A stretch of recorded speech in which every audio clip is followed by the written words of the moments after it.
The second Bonesaw raid, Imminent Dominion, otherwise known as Imminent Domain because of all the Draconians invading into the purple faction. It doesn't quite feel like any of the other ones we have, but I guess it is Scourge. Regardless, this is the Bonesaw target for the auto setup. I will talk about the few turret clusters in here as I hit them. The first one is a very, very short range one, and you can tell it apart because it's purple. That was sarcastic. Very, very short range one. You don't want to get in range of that one. For that reason, when I am not sure what a turret is, I just click on it and I move towards it and kill it. If I stop, fantastic, I take it down, and that's about it. We do also have some of these ballistic style turrets. For this particular one, you can mitigate the damage a little bit by staying moving, but that's about all you can do, which is a little bit unfortunate. We do also have ones that shoot at themselves. Those are some of the radioactive ones, which look like one of these two, I think. This one right here. They shoot at themselves, which means that you have to kill them before they do that long enough, and they won't build up enough splash. There are some other ones with firing arcs in the target. This one I'm clicking on right now, for instance, often gets a shockwave on me. For that reason, I would recommend a Sea Serpent's crew for this target, even if you're going to auto it, because the evade should be enough to make it not do that. I actually don't have a crew in this one. I was using Steelheads, but that one ran out. Again, here's one of the ballistic ones that shoots behind you. You should stay moving to avoid damage from that one. We do have another one that shoots at itself there. Again, kill those quickly, nothing too bad about that one.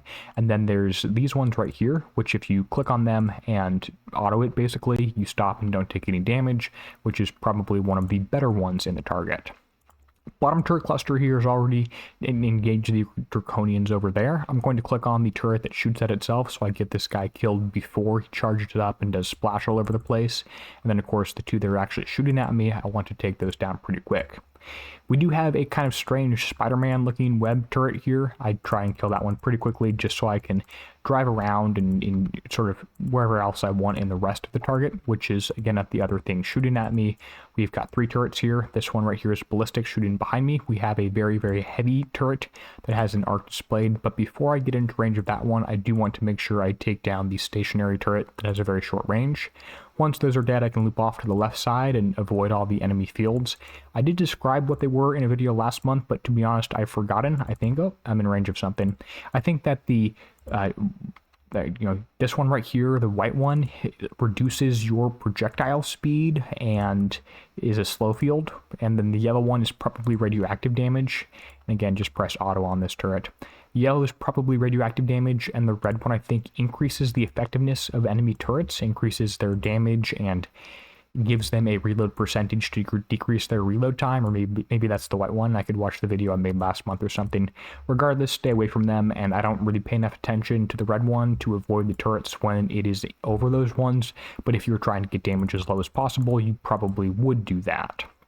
And again, I don't really love these targets because everything looks the exact same and the target should not exist anyway, because this is not no one asked for 4 targets, no one wants to drive 4 targets and have an entire second ship or fleet to build with long build times. Again, here's a turret hidden behind something, which is a little bit sneaky. And that's going to be the target just about over. I get about 45 minutes on auto with a steelhead screw. I did not use a steelhead screw on this target, so let's see if I can get below 45 minutes driving, or if I'm better at autoing than I am at driving, which is honestly relatively likely. Okay, taking a look at the battle report, we do see a ton of ballistic damage, 51%, summon resisted and taken, whereas radioactive is 25%, so if you skewed your armors, you would want to go more ballistic. Unfortunately, I am not going to do that because I don't redeem enough armors for that to be effective, and I got 1 hour of repair, which apparently is, worse than the repair I get when I'm autoing this target, so I don't know where that's coming from, if I'm remembering the auto time wrong, if it's the steelhead screw of the 15% making that much of a difference, or what. Regardless, here's the build I'm using. You might notice if you look carefully that I'm actually missing a few weapon slots for the E8 build. I actually need to get another Teeth Taker from chests from the Retaliator targets and get lucky on that one, and then I do need to earn the CIC to equip that.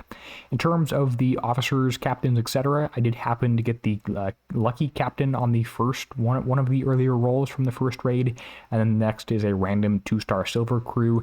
I'm not going to go chasing down every 3-star gold crew. Spending 4 million points on a chest that might give me a bronze crew is a little bit of a letdown for me.